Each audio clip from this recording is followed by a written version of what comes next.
fans, we are here with Owen and Morgan, co-creators of RAMGOD. Let's go. God is a new storyline coming towards your local comic book store. By the creation of RAMGOD, and how did the partnership between Massive Publishing and Dark Rose Studios come about?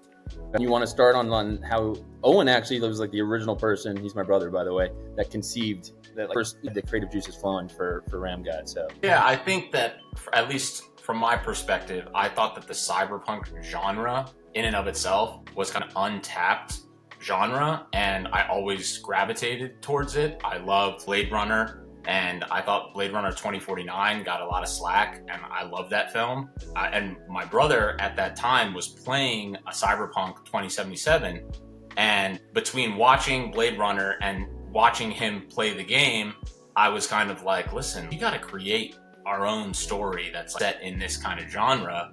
And this was like, I want to say early COVID too was going on. So like we were just inside and everyone was masked up. And I was just like, this just seems like primed for us to create our own respective world in.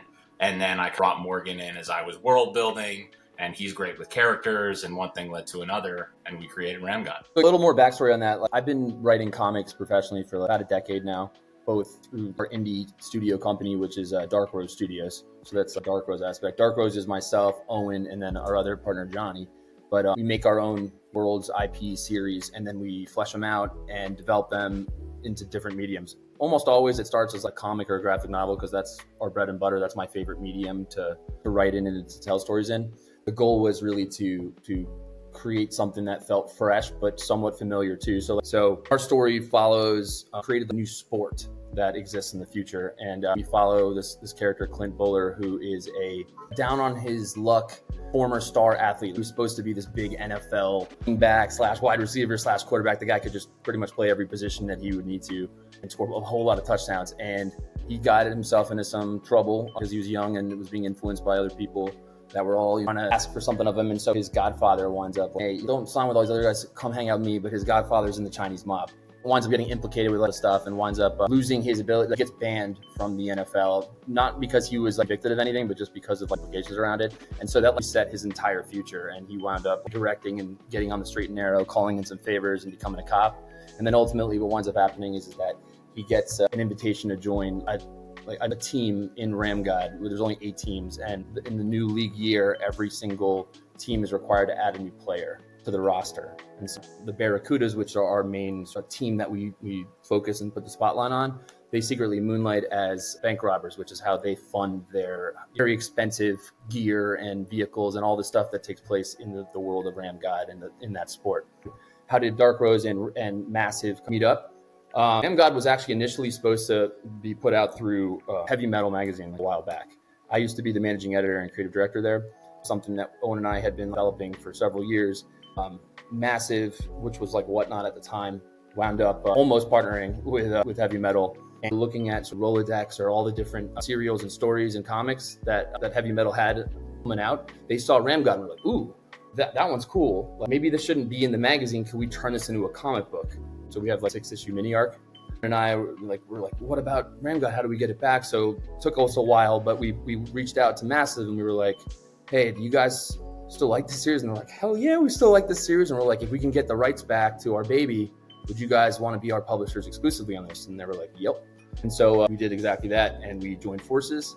And now we're finally bringing the story that has been 4 years in the making to the world, and we couldn't be more excited about it. Amazing origin story, by the way. That itself could be a comic. It's more world of RAMGOD. How does it blend elements of cyberpunk and high-octane sports? Happily. In this future, right, in a place called New City, there's this sport that's global and it's in its third year, we assume, around this time. It's a pretty new sport, but it's taken over. It's the world's biggest craze, and it's called RAMGOD, hence the name of the series.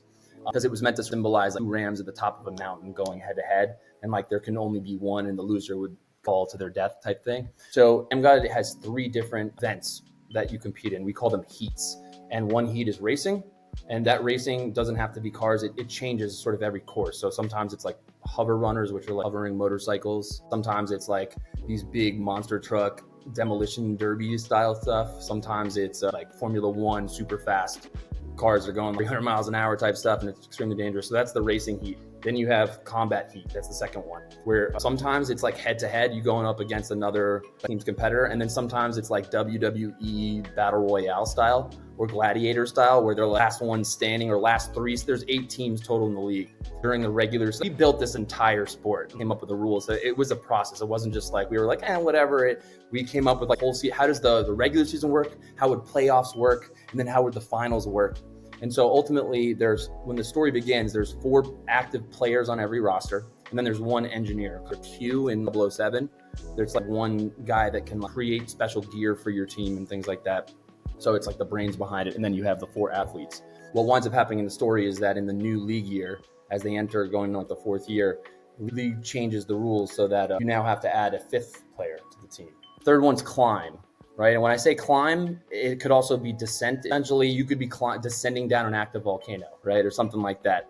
And it also mixes in elements of Mario Kart / Hunger Games, where you can unlock digital boosts that will activate certain things in your vehicle or in your suit, right? For the Hunger Games reference, I think sponsor gifts, like sponsors send these gifts to the players who are exactly, but like that with like question boxes from Mario Kart. So if they were to have a baby, it would be what we're using in RAMGOD. And you can unlock boost by achieving certain course records or milestones. Like if you're in first place after 2 laps, you can get a boost. Or even if you're like last place, sometimes they'll get a boost, random one, just to help even the odds, which is kind of cool. Sometimes they unlock shortcuts. Other times they'll be like a parachute. So think about that. In climb, no one starts the event with a parachute. So if you fall, you dead. Yeah. Right. When we say climb, by the way, we're responding on this one. Exactly. When we said climb in this, think like a high-tech version of Ninja Warrior. Courses in Ninja Warrior. Think about that, but like super high-tech and advanced. When the sport started, the lore behind the sport, they only put robots and bots in it. But like people felt disconnected because of that. There was no real like stakes. So they found a happy medium where every team can only have 1 bot, and then the rest have to be humans. And the storyline of that with Clint and his son Malcolm, who his son is like 10 years old and is this huge RAMGOD fan. Right. But Clint doesn't like RAMGOD is equivalent to like when it first started, in that like, it's huge now. It wasn't like it wasn't like mainstream sport, right? God is following a similar trend where it's like it's blowing up and going quickly, but never thought to buy out to become a RAMGOD athlete, because he's like 35 when the story begins and is like past his prime, right? He's just like an adrenaline junkie, former collegiate superstar football player that is now living his life on the straight and narrow, just trying to make ends meet. Ultimately, he gets a tryout to become the 5th member of the Barracudas, who secretly moonlight as bank robbers funding their team, and trying to decide like who we add as their next player. They're like, what about that guy? And everyone's like, of course, like a cop. You want to bring in a cop? And it's like, hold on a second, do a little homework. The trucks bring it up, and then they bring up his file, and they're like, oh, the dude was actually implicated with like Chinese mob. He was tied to money laundering and a bunch of other stuff. Never got convicted of that stuff, but he has it in him, and they think they can coax it out of him. So the story really follows Clint as he's like being brought back into this limelight and world, the future that he once thought would never be around for him anymore, which was like in his past, but now there's another opportunity. And all what this does though is it starts to bring his son around, because he's not close with his kid, and his kid doesn't really like his dad. But Clint doesn't know how to relate to his son. And that's like, we basically took the theme of like the father-son relationship. Morgan and I obviously are brothers, and we're very close with our dad.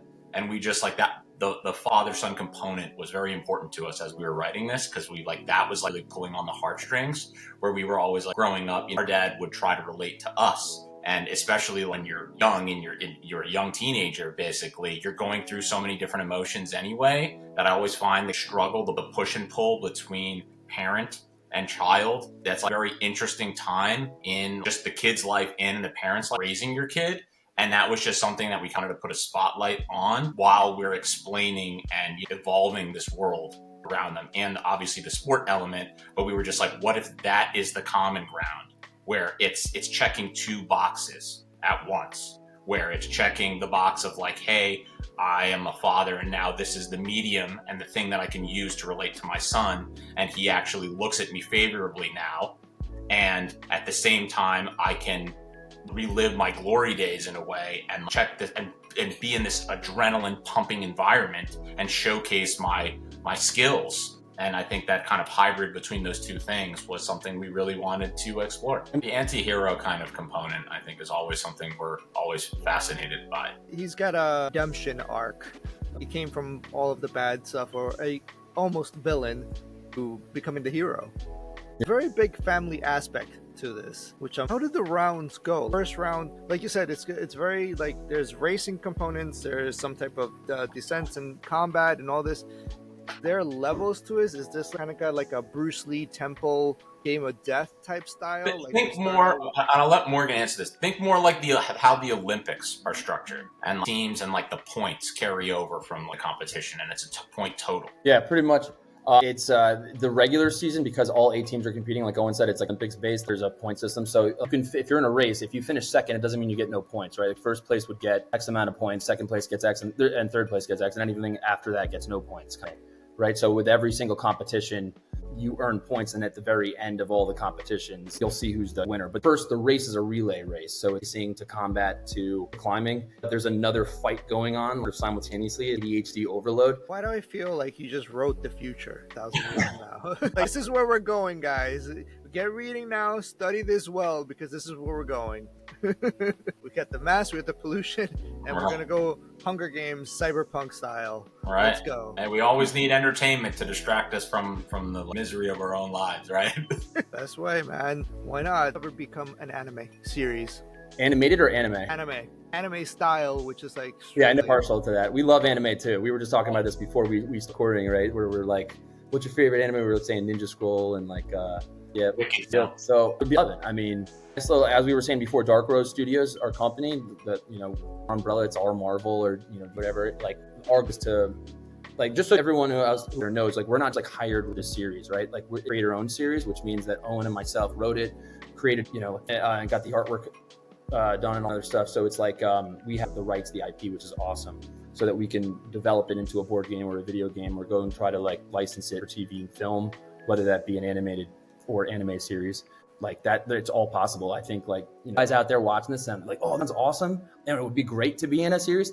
Tell people about it, because I'm sure that the better this book does, the better the comics sell and stuff like that, the more content we can make for it, right? Like, the goal is for us to at some point make video games out of it. I like, you know, action figures, collectible trading cards, and then ultimately I'm happy that you brought up this question, is like here, because like something that we like to do, both Morgan and myself and like the rest of our team at Dark Rose, is we're very big on like what we call franchisable IPs, or at least when we create a story, we like to think about how that story and world that we make and the characters, lore, everything can exist beyond just a comic and a graphic novel, and it can be adapted as a board game or as a video game or as a TV show or film or something like that. They're kind of like levels in these stages of taking a property and a story and something we care about and love in our own respective world and building on it so that fans interact with our worlds and stories and characters in different ways. It's kind of like poison,